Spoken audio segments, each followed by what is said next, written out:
독일의 아르덴 대공세가 시작되고 그 대응 과정에서 작성된 문서이고 그리고 전쟁이 독일에게 매우 불리한 상황입니다. 서쪽에서는 연합군이 지금 라인강까지 거의 치고 오고 있죠. 예. 동쪽에서는 소련군이 폴란드를 넘어서 예. 지금 비스와 강까지 온 겁니다. 지금 우리에게 기적을 줄 수 있는 사람은 이 사람밖에 없다. 그 기억이 4년 전에 그 기억이 예. 너무나 선명한 겁니다.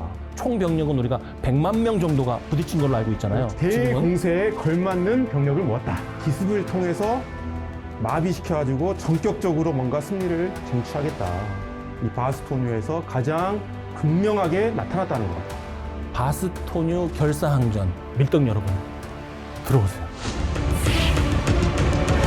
자, 그러면 이 지도가 굉장히 잘 그려놓은 것 같아요. 단명하게. 이게 군사 지도에 있는 우리가 통상적으로 알고 있는 작전 계획이나 실시간의 단대원 묘사는 아니지만 단순 명료하게 잘 돼 있습니다. 그러니까 지금 바스토뉴는 어떻게 보면은 독일군의 그 돌출을 시켜놨잖아요. 독일 돌출부를 그쵸. 만들어놨잖아요. 예. 그 돌출부가 벌지잖아요. 그래서 이 전투를 이제 미군에서는 벌지 전투라고 하잖아요. 근데 그 돌출부의 한가운데 딱 박혀 있어요. 이게 얼마나 꼴보기 싫어요. 저걸 딱 박아놓고 있으니까 저게 교통의 요충지다 보니까 저쪽에서 새로운 기갑부대에 보병 혹은 물자, 보급 다 들어와야 되는데 그런 것들이 앞으로 전달이 안 되는 거예요, 지금. 실제로 물리적으로 안 되기도 하고 지나가려니까 찜찜하기도 하고 그렇죠. 기습당하면 그냥 다 엉망진창 되는 거잖아요. 그래서 첨단에 있는 부대는 더욱더 전과 확대를 하면서 진격해야 되는데 힘이 어때요? 뚝뚝뚝뚝뚝 더 떨어지는 거죠. 바스토뉴가 딱 그 역할을 한 겁니다. 이때 미군이 어떻게 버텼냐면 101 공수사단이 무려 3배의 독일군을 막아냅니다. 3배. 3배가 넘는 독일군의 공격을. 통상 3배 막아내지 않나요? 방어할 때? 진짜 이거 너무 딱 뜨끔한데요? 네. 통상 방어할 때 적 공격을 한 3배 정도 규모는 막아낼 수 있을 것 같아요. 근데 그 3배라는 거는 내가 최상의 조건일 때 이야기하는 거예요. 지금 아니지. 지금 고립되어 있죠. 거기다 기갑이 왔지. 네, 기갑 부대가 왔죠. 사실 여기서 엄청 힘들게 싸웁니다. 열흘 동안 싸워요. 고립된 상태에서 열흘. 그 고립된 상태에서 탄약 떨어져가지고 연료 떨어져가지고 식량 떨어져가지고 그 밴드 오브 브라더스에 너무 묘사 잘 되죠. 혹한에서 벌벌 떨고 있죠. 결국 내 어떤 부대가 나를 구원해주러 올 때까지 버텨야 돼요. 근데 그나마 희망적인 소식이 들립니다. 패튼 장군이 우리를 위해 오고 있대. 패튼 장군이 오신다. 그때까지 버티자. 뭐 이런 이야기가 나오고 있고 또 하나 이제 미국의 힘일 수도 있는데 23일, 24일 이 시점에서 날씨가 조금 좋아지니까 수송기가 내려와서 좀 떨어뜨려주고 이런 것도 있었어요. 공중 보급을 해주는군요. 보급을 해주면서. 근데 그게 충분치는 않았죠. 그나마 다행이었던 거는 이게 진창으로 도로가 변했기 때문에 독일군이 이 전 방향에서 한꺼번에 공격해 오지는 못합니다. 뜻대로 진격이 안 되니까 협조된 공격이 안 되는 거죠. 그렇죠. 그러면서 딱 한 방향 위주로, 한두 방향 위주로 오다 보니까 그러니까 한두 방향 위주의 재파식 공격을 해봐요. 그러면 미군 입장에서 어때 상황 때마다 거기에 집중해서 방어할 수 있다는 겁니다.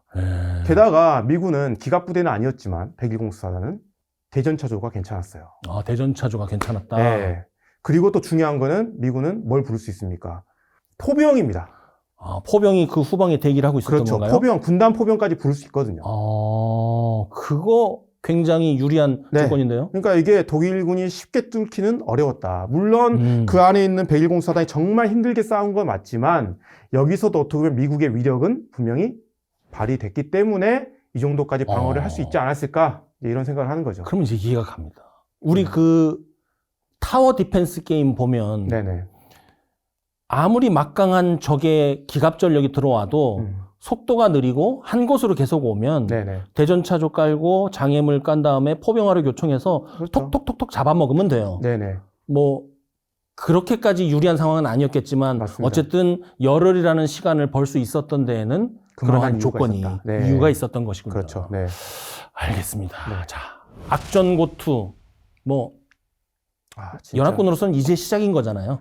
아직도 가까스로 막아내긴 했지만 아직도 지금 전황이 오리무중 상태죠. 지금. 그러니까 적의 예봉을 막아내긴 했는데 날카로운 칼날은 이제 쑤시고 들어오기 시작합니다.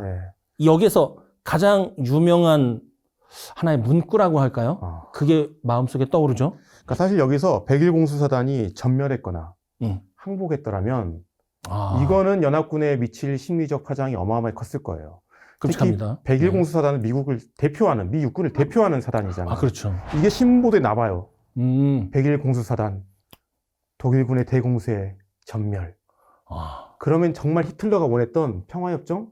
어떻게 될지 몰라요. 독일군도 알았어요. 네. 이걸만 어떻게든 우리가 항복시키거나 굴복시키면. 네. 그렇죠. 안트베르펜까지 못 가더라도. 그렇죠. 모가지만 하나 턱 꺾어버리면 될 수 있을 것이다. 그렇죠. 네. 그래서 실제로 12월 22일 날 편지를 보냅니다. 미군한테요? 네. 야, 너희 다 포위됐다. 너 그냥 깔끔하게 신사답게 네. 부하들은 살려야 되지 않겠냐. 항복 요구를 하죠. 이렇게 해서 포기함이 어떠한가. 영어로 했던지 하여튼 예. 이런 받아줄게 하여튼 대우를 잘해줄게. 네네. 그때 이제 사단장 대리가 맥컬리프 중장이었어요. 원래 여기 사단장이 맥스웰 테일러예요. 그 유명한 테일러 장군. 네. 네. 근데 회의가 있어가지고 잠깐 이 발전투 전에 없었습니다. 그러니까 이 사람이 원래 포병 사령관인가 아마 그랬을 텐데 네. 지금 대리로 있었어요. 그러니까 부사단장 하다가 지금 이제 대리로 하고 있는 대리로 지금 이제 사단장 대리로 하고 있는데 이 사람이 그 편지를 보던 순간 평소에 욕도 잘 안 하는 사람이고 그다음 되게 성격이 약간 신사 같은 저 같은 느낌입니다. 네. 네. 그렇군요. 알겠습니다. 그러니까 표정이 안 좋으시죠? 아니. 너무 좋은 그 위트였어요. 그래요? 네. 딱 보더니 nuts. 진짜 죄송합니다. nuts. 이 사람 따위는 사람은 자기는 최고 욕을 한 거야. 그러니까 그게 사실 우리 걸로 하면 약간 이런 뉘앙스. 근데 그런 거예요? 정확하게 직역하면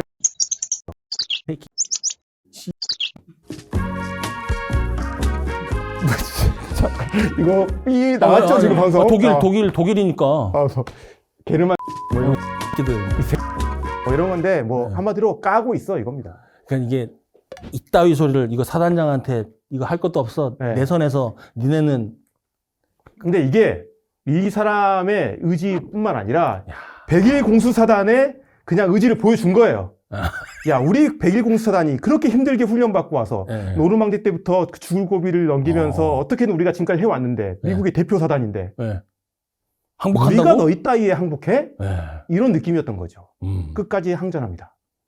그 101 공수사단의 그 당대에 작성된 문서를 보면서 한번 우리 또 한번 역시 저는 이런 거 가져오실 줄 알았어요. 이거 보면 에어본 독수리 저기 이제 공수 휘장이 양쪽에 달려 있고 이거는 그 크리스마스에 대원들에게 축하를 하기 위해서 보내는 전문인 것이죠. 미 국립문서기록관리청 가보거나 미 육군군사연구소 가면 이 자료들이 현물로 전시되어 있는 것을 볼 수 있는데 그 중에 하나입니다. 이게 지금 우리가 보고 있는 1944년 12월 22일에 작성된 거예요. 24일에 이제 발송하기 위해서 22일에 작성된 것이고 여기에 보면 여러분 메리 크리스마스. 장병들한테 보낸 거죠, 지금. 네, 그렇죠. 힘내라. 모든 어려움에도 불구하고 전 세계의 역사 속에서 여러분들만큼 용맹한 전사들은 없습니다. 끝까지 우리 함께하고 살아서 돌아갑시다. 이런 내용들이 있는 것 같아요. 우리는 여러분 혼자 싸우는 게 아닙니다. 여러분 동료와 같이 싸우고 있습니다. 내가 마냐. 그리고 우리 군 다 함께 싸우고 있습니다. 우리 국민들과 함께 싸우고 있습니다. 이런 느낌 아닐까요? 누가 BGM 깔아드린 거예요. 감사합니다. 지금 그런 내용이고. 네네. 근데 우리가 그 nuts 까고 있네 이것을 우리가 소위 2차 자료나 책을 통해서 지금 봤잖아요. 그 감동도 컸어요. 그런데 실은 이 크리스마스 카드의 끝에 보실래요? 여기에 써 있는 거예요. 와우. 이게 너츠라고 별도로 한 게 아니라 자기 장병들에게도 지금 우리는 잘하고 있고 패튼 장군이 오고 있습니다. 우리에게 비굴함을 강요하는 독일 군들에게 내가 한마디 하고 싶습니다. 여러분 따라할 준비 되셨나요? 됐습니다. 너츠! 너츠! 이러면서 지금 이렇게 한 거예요, 지금. 그래서 여기 보면은 이제 서명이 이렇게 들어가 있는 것이죠. 네. 지금 그 역사적인 그 너츠라는 단어가 여기에 나오는 겁니다. To the German commander. 야, 독일군, 야, 너 장군인지 뭔지 모르겠는데 귀를 좀 씻고 일로 와봐. 너츠! 잘했어. 자, 미치겠다. 바스토뉴는 그럼에도 불구하고 아직 포위되어 있는 거예요. 네. 바스토뉴를 구출하기 위해서 그가 오죠. 이제 중요한 인물이 등장해야죠. 네. 세게 가볼까요? 패튼 장군 모시도록 하겠습니다. 독일의 포위망을 돌파하고 이러한 돌파를 진격을 뭐라고 하냐면 피해를 감수한 돌파라고 해요. 그러니까 이제 다음을 생각 안 하는 거죠. 내가 역으로 포위되거나 아니면 측방으로부터 공격받을 수 있는 그러한 모든 경우의 수를 제외하고 오직 하나 구출한다는 목표만 가지고 지금 가는 거예요. 그런데 뭐 우리가 이렇게 얘기하면 우리 코너가 아니잖아요. 그냥 무식하게 막 가는 것처럼 보이는데 구체적인 계획이 있었죠? 일단은 패튼이 온다는 소식도 들렸고, 네. 그 다음에 23일 날에는 뭐 저기압으로 항공기가 뜰 수 있는 상황이 되어서 여러 좋다. 가지 이제 물자를 또 바스토니에 공급을 해주면서 네. 일단 숨통은 좀 튀어놓습니다. 그러니까 뭐 여기에 초콜릿도 나오고요. 숨통이 튀네요. 네, 네. 담배도 나오고요. 아유, 좋다. 근데 이제 독일 병사들 입장에서는 운 좋게 자기 지역으로 떨어지면 그렇게 좋아했다고 해요. 특히 허쉬 초콜릿을. 저는 진짜 패튼은 이 사람은 정말 난 사람이구나 생각이 드는 게 뭐냐면, 원래 패튼의 임무는 뭐냐면 패튼의 3군입니다. 3군. 네, 떨드 아미입니다. 네. 3군의 3군의 임무는 로렌 지역, 그러니까 그 짜르 지역에 정확하게 말하면 짜르를 공격하기 위해서 동쪽으로 이제 진격을 하고 있었습니다. 네. 어떻게 보면 이제 독일의 심장부로 들어가기 위한 그렇죠. 하나의 루트였던 네네네. 거죠.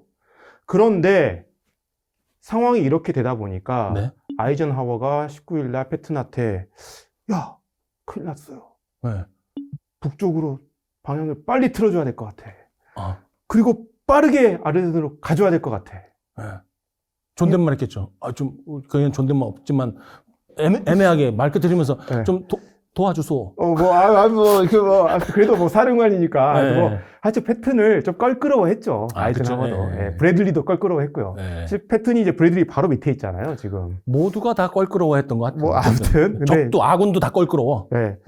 제 생각에 한 일주일 정도 걸릴 것 같은데 괜찮으시겠습니까? 뭐 이런 식으로 이야기했겠죠. 그렇죠. 패튼이 뭐라고 했는지 아세요? 뭐 3일? 걱정 마세요. 네. 48시간 안에 갈 수 있어, 나는. 호언장담을 합니다. 밀당을 아는구나. 진짜 이 사람은 정말 대단한 네. 사람이에요. 언론 플레이도 잘하고. 그다음 48시간 안에 갈 수 있다. 이 사람이 그 빈말은 안 하거든요. 용기와 결단력을 우리가 흥미로워서 보는 거지, 그 뒤에 그 치밀함, 그 전투 감각 대단하거든요. 그러니까 저도 정말 놀라운 게, 사실 부대가 방향을 트는 게 쉽지 않아요. 안 되죠. 그게 뭐 무슨 고속도로에서 반대편 차선으로 넘어가는 것보다 훨씬 어렵습니다. 네, 그래서 세계사단을 바로 90도 방향 꺾어 와, 북쪽으로 가. 스윙 완전히 쫙. 이게 결단력, 행동의 신속함, 이런 것들이 대단한 겁니다. 그래서 혹자는 어떤 이야기를 하냐면 패튼이야말로 미군의 장군들 중에 유일하게 독일군의 공세를 예측했던 사람이었다. 이런 평가까지 있거든요, 이제는. 그렇기 때문에 이 사람은 미리 이런 준비를 해놨다. 예비 계획이나 우발 계획으로 준비를 해놨을 것이다. 네, 가지고 있었다. 그게 없으면 부대가 절대 안 된다, 이렇게. 야, 북쪽으로 올라가 한다고 그게 되나. 그리고 이게 짧은 거리가 아니에요. 240km 가야 돼요. 게다가 어휴. 독일군이 막 촘촘하게 방어하고 있습니다. 그렇죠. 이거 어떻게 갑니까? 나름 그런 계획이 있었기 때문에 이렇게 신속하게 할 수 있었다. 결국 모든 연합군에게 아르덴 공세는 기습이었지만 패튼에게만큼은 기습이 아니었던 셈인 거죠. 야, 그거 멋지다. 모두에게 기습이었지만 단 한 사람 깨어 있었습니다. 패튼입니다. 패튼. 네. 12월 26일 날 도착해요. 비록 48시간은 못 지켰지만 240km를 돌파해서 패튼의 선봉 부대가 마침내 바스토뉴 외곽에 도달을 해서 100일 공수사단과 연결 작전을 딱 펼칩니다. 대단하다. 근데 그때 그 선봉 부대가 누구였냐면 4기갑사단의 한 개 대대. 이 사람 이름이 누구냐면 크레이튼 에이브람스. 에이브람스 전차. M1 A1. 이 사람 이름 따서 나왔죠. 지금 약간 소름 돋는다. 무기에 이름 붙여준 것은 통상 이제 맹장에게 붙여줍니다. 전술적, 작전적 능력이 뛰어난 사람. 그리고 동시에 이름을 붙여줬을 때 나중에 서로 민망한 일이 없도록 윤리적으로, 인격적으로 우수한 사람, 선별해서 붙여주는 거죠. 일반적으로 에이브람스가 유명한 이유는 바로 이것 때문에 유명합니다. 이 사람의 그 돌파 정신. 마치 우리의 그 걸프 전쟁에서 누구랑 비슷합니까?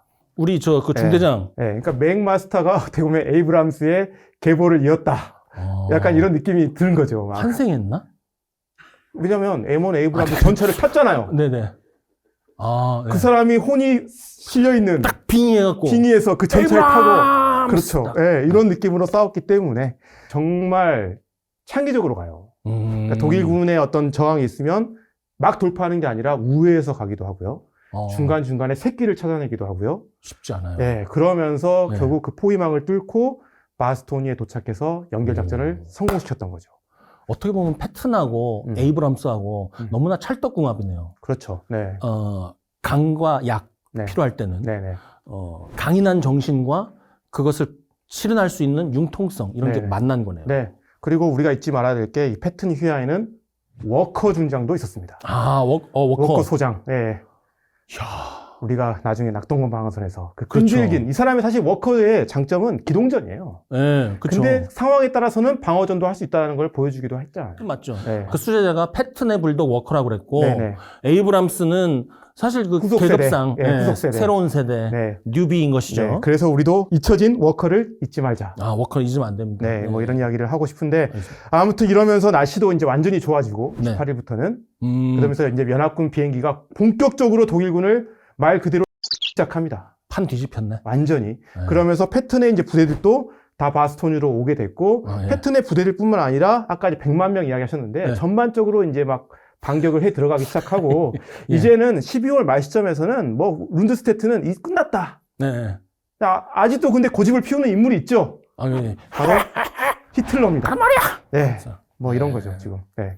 자, 그 이후에 역습 뭐 성공이네요. 연결 작전 했으면 작전의 이제 마지막 단계만 남은 셈인데 어떻게 전개가 되나요? 결국에는 뭐 제가 방금 이야기했던 것처럼 모든 사람이 실패했다고 생각했지만 히틀러는 끝까지 희망을 버리지 않았죠. 왜? 도박을 했으니까 이것만이 유일한 자기의 끈인데 어떻게 쉽게 포기해요? 철수 명령을 내려야 되는데 안 내립니다. 안 내려요. 끝까지. 그러다가 더 두드러 맞고요.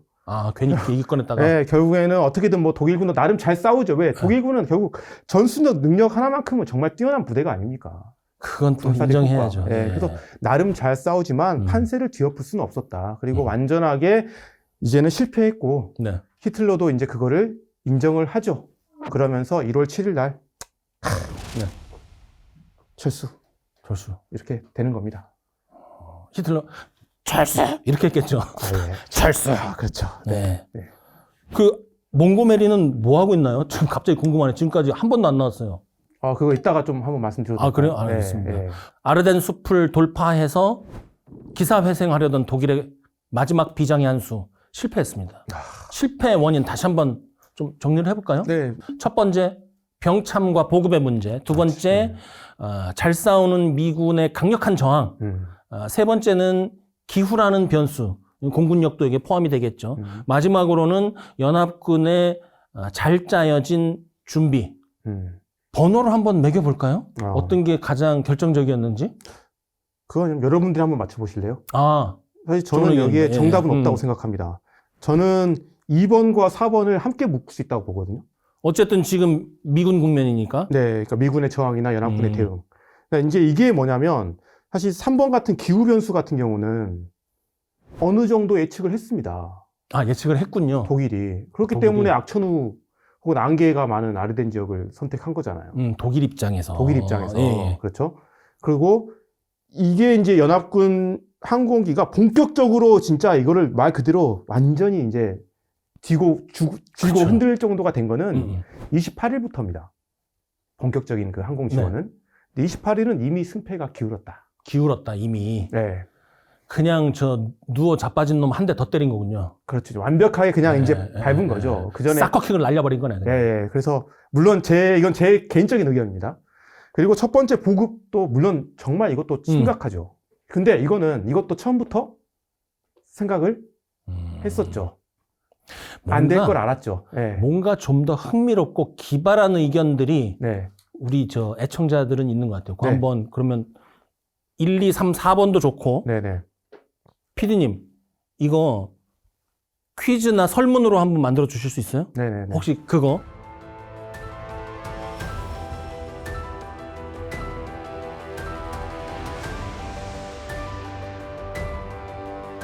지난번에 우리 여러분 놀랬습니다. 1,500명이나 참여해 주셨어요. 다시 한번 이 시간을 위해서 감사드리고 퀴즈로도 나가고 재미있는 의견도 한번 달아주세요. 가끔 우리 아이디어가 떨어집니다. 예를 들어서 결정적인 변수, 뭐 허쉬 초콜릿이었다. 그럴 수 있잖아요. 거기서 포기하려고 그랬는데 초콜릿 먹고 내가 힘이 나갖고 기관총으로 끝까지 거기를 버텼어. 그렇지. 뭐 그럴 수도 있으니까 네. 너무 진지하게 예 그렇습니다 하지 말고. 아니.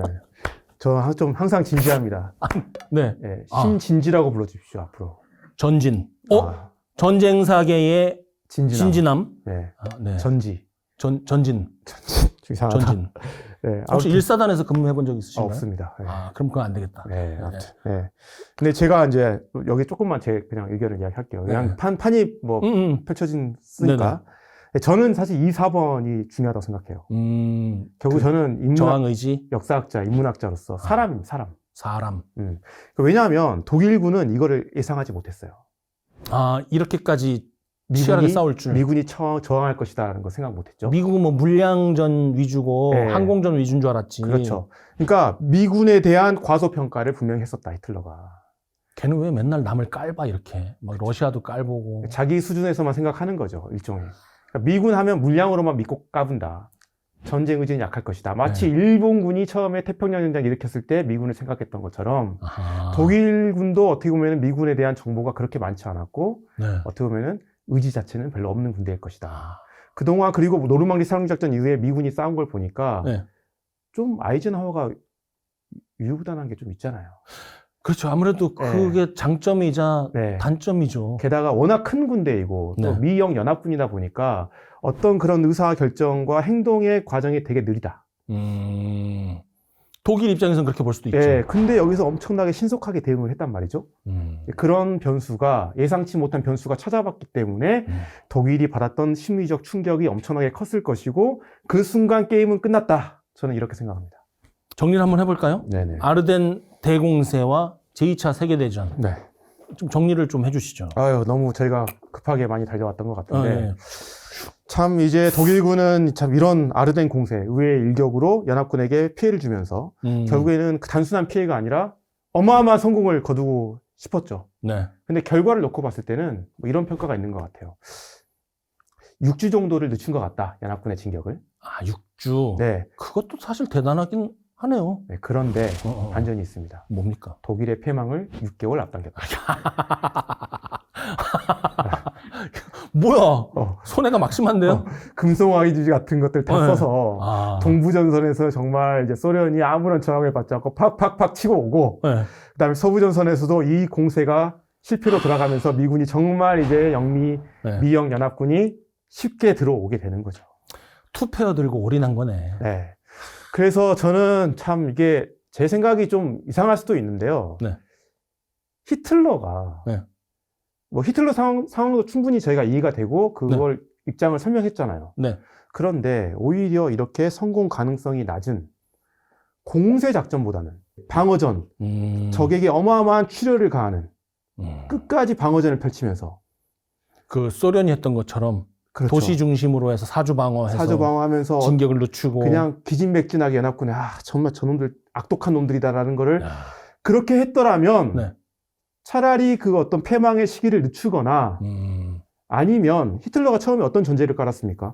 미국과 영국과 안 맞아, 제대로 안 맞아요. 둘이 결국 싸울 거야. 그런 걸 갖고 있었더라면 오히려 뭔가 상황이 달라졌을 수도 있지 않았을까. 오히려 장기전으로. 그러기에는 히틀러가 너무나 과대망상증이었고 저지른 게 너무 많았던 거죠. 사이코죠. 막판에 그냥 미친 광인이었다고 생각을 합니다. 그리고 한편 또 재밌는 이제 또 이야기가 서부전선에서의 이제 주도권을 미군이 가져오게 된 계기가 되기도 합니다. 이 주도권은 이미 갖고 있지 않나요? 근데 영국이 계속 영국과 영국이 그래 같은 편이라도 같은 편의 주도권 위아래는 있어야 돼. 맞아요. 그러니까 이제 몽고메리가 계속 어떻게 보면 이제 총사령관이 아이젠하워하고 그 밑에 몽고메리, 브래들리 이렇게 있는 거잖아요. 근데 이제 몽고메리가 계속 똥볼 차고 있어도 아이젠하워가 계속 이제 용인해줬단 말이죠. 그러니까 비록 가진 게 적었던 영국군이라고 해도 파트너로 최대한 대우해 주려고 하니까 오히려 몽고메리가 뭐 내가 지휘권을 다 가져올게 지상군 이런 소리나 하고 있죠. 그러니까 사실 아이젠하워 입장에서는 우라통 터졌을 거예요. 근데 그럼에도 꾹꾹꾹 참고 있었습니다. 근데 이 전투가 끝나고 났어요? 이거 누구의 승리입니까, 솔직히? 지금 이 승리는 결국은 미군이 피를 흘린 거 아니에요? 미군이 정말 주역이잖아요. 근데 몽고메리가 언론에다 대고 이건 나의 승리다. 이게 내가 한 거야, 막 이러면 내가 39군단 잘 보내서 미쳐버리겠네. 승리의 주역 행세를 하는 겁니다. 그러니까 정말 내 병사들, 내 군인들의 피와 땀, 생명을 갈아 넣으면서까지 자기 정말 어렵게 거두었던 명예를... 승리, 미국이잖아요. 네, 그렇죠. 그 미국 입장에서 너무나 화가 나지 않겠습니까? 화가 나죠. 화가 난다. 너무 화가 나죠. 네. 그러니까 정말 이거는 공식적으로 항의를 하니까 영국 처칠도 사과를 했고 네. 몽고메리도 이제 꼬리를 내리는 거죠. 그러면서 몽고메리가 I'm sorry 하면서 뭐 했겠죠. 이 전투 이후에는 미국과 영국 사이의 그 주도권을 정말 이제 본격적으로 미군이 주도하게 되는 또 그런 결과로 이어지게 됩니다. 여러 가지 의미가 있군요. 네. 지금까지 우리가 2차 자료 혹은 일반적으로 나온 전쟁사를 통해서 보았던 아르덴 대공세, 서로가 생각지 못했던 질문을 날려서 당황시키면 승리한다는 독특한 컨셉, 시크릿 분석 시간이 돌아왔습니다. 근데 원래는 박사님께서 일방적으로 질문하셨잖아요. 이제 뭐 서로 돌아가면서, 네. 저는 질문을 생각 못했는데 큰일 났네요. 그게 우리가 노림수입니다. 질문을 생각 못해서 당황하는 것을 클로즈업으로 잡아주는 것. 일단 우리 그 미군 역습해서 구출 작전을 할 때 패턴이 없었어도 가능했다, 안 했다? 저는 어려웠을 것이다. 어려웠을 것이다. 네. 패턴이었기 때문에 가능했다. 사실 이거는 확률이 되게 낮았습니다. 그리고 준비가 많이 필요했습니다. 그렇죠. 준비가 많이 필요했기 때문에 일반적인 지휘관 같았으면은 나의 병사들을 사지로 모으는 게 쉽지 않아요. 미군은 그런 특성이 있죠. 그렇죠. 네. 게다가 그 빠른 시간 내에 가야 된다 저항감이 있습니다. 그러니까 하더라도 성공했을 확률이 떨어질 수 있다는 거죠. 굉장히 길어졌거나, 그렇죠. 적기를 놓쳤거나, 더 큰 피해가 양산되었거나, 아니면 마지막으로 얻었던 굉장히 큰 부수 효과, 미군이 영국군으로부터 주도권을 가져오는 게 안 됐을 수도 있는 거죠. 근데 패턴이었기 때문에 과감하고 용감하고 그 정말 몰불 가리지 않는 그 치밀함이 있었기 때문에 미리 준비도 되어 있었고 또 그렇게 과감하게 나의 그 병력을 그쪽으로 돌진시킬 수 있었지 않았을까. 그러니까 이거는 시스템의 승리라기보다는 개인의 어떤 지휘관의 성향이 가져왔던 그 요인이 크다라고 생각합니다. 그렇죠. 한편으로는 이 부분만 놓고 봤을 때는. 저는 그거 굉장히 의미 있다고 봐요. 그 한 사람이라는 유명한 테마가 있잖아요.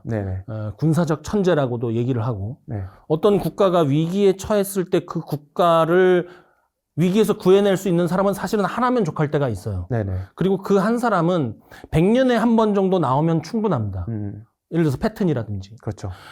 미국과 같은 초강대국, 세계에서 가장 강한 군대를 갖고 있는 나라는 그 100년 안에 여러 명이 태어나는 거죠. 거기에 패턴도 있고 아이젠하워도 있고 아까 말씀하신 에이브럼스도 있고 워커 장군도 있고 그러나 이제 그 정도 급이 아니면 일반적으로 우리가 국가라고 할 때는 한 세기에 한 명 정도 있으면 돼요. 근데 그 사람이 거기에 없으면 난리가 나는 거죠. 마지막 그 한 사람. 우리 이 프로그램도 1차 사료를 확보를 해서 분석하고 내용은 조금 어렵지만 문서와 기록을 가지고 흥미 위주가 아닌 사실 전달 위주가 아닌 여러분에게 통찰력을 드리려고 온 제작진이 몇 날 며칠 고민하는 이유가 이 프로그램을 보는 여러분 중에 단 한 명의 군사적 천재가 나온다면 우리 군의 미래가 바뀔 수 있다고 우리가 신념을 갖고 있기 때문입니다. 또 사관학교의 교수님들 또 전쟁사에 미친 물리학자 이런 분들 어렵게 모셔서 이 프로그램을 진행하고 있는 이유도 그런 통찰력을 전달해 드리기 위해서인 것이죠. 그런 측면에서 이러한 전쟁사를 분석하고 거기에서 교훈을 뽑아서 생도들이나 아니면 미래의 군의 간성이 될 사람들에게 전달해주는 인물로 인문학자가 적합합니까? 아니면 이과계통의 학자가 적합합니까? 두 번째 질문인가요? 네. 저는 두 개 다 필요하다고 생각합니다. 둘 다? 네. 그러면 융합형 인재가 요즘에 시대가 지향하는 바 아니겠습니까? 두 가지 다. 둘 다? 다만 나는 하나밖에 없어. 그러면 한 사람 또 같이 하면 되는 거죠. 서로 보완해주면서. 서로 함께 가야 된다고 생각합니다. 함께 가는 문화. KFN이 여러분과 함께 합니다. 그러니까 지금 미군 같은 경우도 미국은 흔히 말하는 우리가 과학적 군대. 그렇죠. 이과적인 게 강하잖아요. 냉철하다고 생각하고. 근데 그것만 가지고서는 절대 이 아르덴 공세, 그러니까 벌지 전투에서 이 정도의 성과를 거두지 못했을 겁니다. 패튼거가 또 있었기 때문에, 그렇죠. 혹은 미군 개개인 병사들이 의지를 가지고 끝까지 싸웠기 때문에 상대방의 예상을 뛰어넘는 뭔가 행동을 했기 때문에. 그렇죠. 근데 과학적 사고로는 그 예상을 뛰어넘는 걸 절대 할 수 없거든요.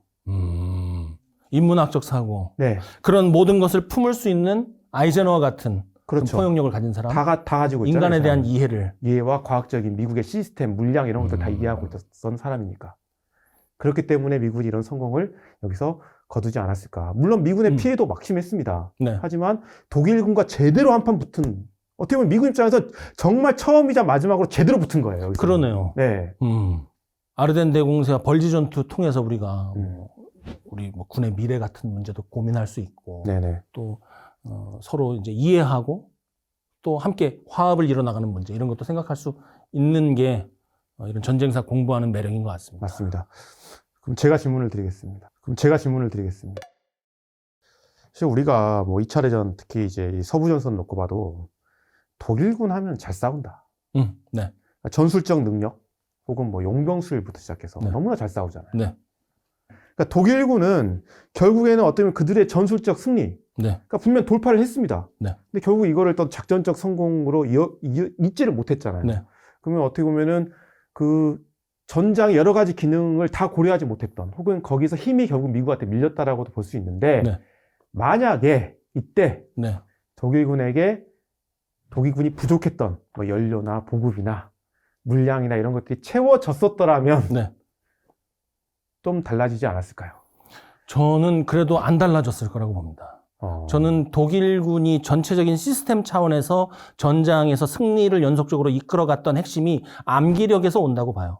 반복 숙달에 의한 암기력. 그 전장을 머릿속에 넣고 전장을 이끌어갔던 독일군 장병들의 능력은 딱 프랑스까지였다고 봐요. 그러니까 저도 딱 보면서 네. 그때는 독일군의 그 임기응변, 네. 임무연정수 이런 것들이 너무 잘 보이는데 네. 이 시점에서는 이제 거의 네, 안 안 보여요. 보여요. 그러니까 그게 거기까지만 준비를 한 것이죠. 그래서 저는 독일군이 갖고 있는 그 전술적 능력의 핵심이 상급 부대 지휘관들의 시나리오식 훈련 암기, 그리고 하급 부대 그 장병들의 반복된 숙달 훈련, 그것이 핵심이라고 보는 것이죠. 그것에 의해서 초전을 이끌어갔다. 미군은 뭐냐 하면 그러한 부분은 없어요. 교범이 46년판하고 49년판을 제가 미군 교범을 네. 다 봤는데 교범은 굉장히 잘 돼 있어요. 하지만 미군은 사실 의외로 교범 잘 안 보는 집단입니다. 미군은 무기와 물량으로 가는 그러한 존재가 맞아요. 그러나 여기에 한 가지 전제가 붙죠. 압도적인. 상대적인 우세를 추구하는 게 아니라 미국은 항상 압도적인 우세를 추구하거든요. 미국이 갖고 있는 경제력만큼의 물량을 독일군이 계속해서 공급받을 수 있었을 것인가 했을 때는 그거는 전혀 상상이 가진 않죠. 네네. 그래서 저는 결정론자도 아니고 이 세상의 복잡한 이 상황을 단순화시켜서 보자는 상황도 아니지만 네. 결국 승리는 정해져 있었을지도 모른다. 결국 약육강식이고 전쟁이 벌어지면 결국에는 강대국이 이기고 결국에는 물량에서 앞서는 사람, 인구가 많은 나라, 경제력에 있어서 충분한 뒷받침이 되는 나라가 결과적으로 이깁니다. 인류 역사상 단 한 번도 전쟁이라는 국면에서, 특히 여러 나라가 참전한 국제전의 측면에서 국력이 약하고 경제력이 약하고 인구수가 적은데 이긴 사례가 없어요. 네. 그렇기 때문에 그렇죠. 네. 저는 미국이 이길 수 있었다고 봅니다. 참 요만한 질문을 이렇게 큰 통찰력을 주시는 답변이었던 것 같습니다. 네. 근데 이제 결국 재밌는 거는 또 하나 이제 질문 제가 드리면, 미국이 일본과 싸우면서 어마어마하게 충격을 많이 받습니다. 그러니까 일본은 미국과 다른 동양식, 미국 입장에서는 동양식이라고 표현하는 어떤 그런 전쟁 수행을 했다는 거잖아요. 그렇죠. 근데 미국 입장에서 독일은 비슷하게 싸우는 거예요. 네. 자기네들과. 그러니까 같은 수준이라는 거죠. 네. 독일이 정말 여기서 일본처럼 미치광이처럼 싸웠더라면 아까 제가 잠깐 이야기했던 것처럼 히틀러는 살아남을 수 있었을까요? 더 빨리 죽었을 겁니다. 히틀러는. 재밌습니다. 독일이 그나마 전쟁을 그만큼 이끌어갈 수 있었던 것은 조직적인 철수를 잘했기 때문이에요. 각 국면을 보면 전투력이 70%에 달했을 때 부대를 재편성하고 30%에 달했을 때 재조직을 하며 후방의 부대는 최후까지 아껴놓고 부대를 진격시킬 때는 동시에 전면으로 가는 것이 아니라 효율, 그 use of forces라고 그러죠. 이 전투력의 사용을 경제적으로 하는 그러한 그 운용의 묘를 살렸기 때문에. 그렇죠. 근데 이건 사실 아르덴 공세는 그걸 깨버린 거잖아요. 그렇죠. 네. 그러니까 이 아르덴 대공세는 최후의 발악이 맞는 것 같고, 만약에 일본군처럼 그 자리에서 모두가 다 같이 죽자, 진지와 함께 나도 같이 죽자 하는 그런 전법으로 만약에 독일군이 싸웠더라면 적의 심장에 내가 폭탄을 안고 들어가서 죽자 하는 그런 식으로 싸웠다면 전투력이 금방 떨어져서 독일군이 더 일찍 항복을 선언했을지도 모를 일입니다. 네. 아무도 모르는 거죠, 그거는. 그렇죠. 아무도 모르겠지만 특히 이제 일본에게 놀란 그 부분은 미국이 놀란 부분은 목숨을 아끼지 않는다는 새로운 관념에 너무나 놀랬던 거예요. 그렇죠. 우리가 흔히 그 목숨을 바치지 않고 충성한다, 목숨을 돌보지 않고 목표를 향해 돌진한다는 게 만국 공용어인 줄 알지만 그 서구식 사고는 그게 아닙니다. 목숨을 버릴 때는 그 목숨값에 해당하는 목표의 중요성이 있어야 여기에 대해서 공감을 하고 더욱더 전투력을 발휘할 수 있다. 이것이 서구적인 사고고, 그렇죠. 상급 부대로부터 명령이 내려왔을 때는 앞뒤 돌보지 않고 무조건 목숨을 바친다. 이게 동양식 사고이기 때문에 미국이 거기에 대해서 놀라고 경탄하고 경외를 한 게 아니라 그렇죠. 얘네 왜 이러지? 미치광이다. 이게 진짜. 뭐지? 아, 이런 세상이 있나? 이렇게 놀랬던 것이죠. 그렇죠. 그래서 그 부분도 우리가 조금 시정해야 될 필요는 있는 것 같습니다. 네네. 어쨌든 여기까지 봤던 좋습니다. 아르덴 대공세. 네. 네. 전략적 판단과 병력의 사기, 빠른 대응, 이런 것들이 합쳐져서 전쟁의 판도를 바꿨던 그 현장을 우리가 지켜봤습니다. 지난해 2024년이 바스토뉴 포위 작전이 80주년 되는 해였다고 해요. 그렇네요. 그때 이런 타이틀이 있었다고요. 목숨을 바친 사람들을 결코 잊지 않는 것이 우리의 의무이다. 그 의무에 우리 프로그램이 조금이나마 기여하고 있기를 바라면서요. 다음 시간에 더욱 새롭고 충격적인 극비 문서를 가지고 돌아오겠습니다. 오늘 함께해 주셔서 감사합니다. 감사합니다.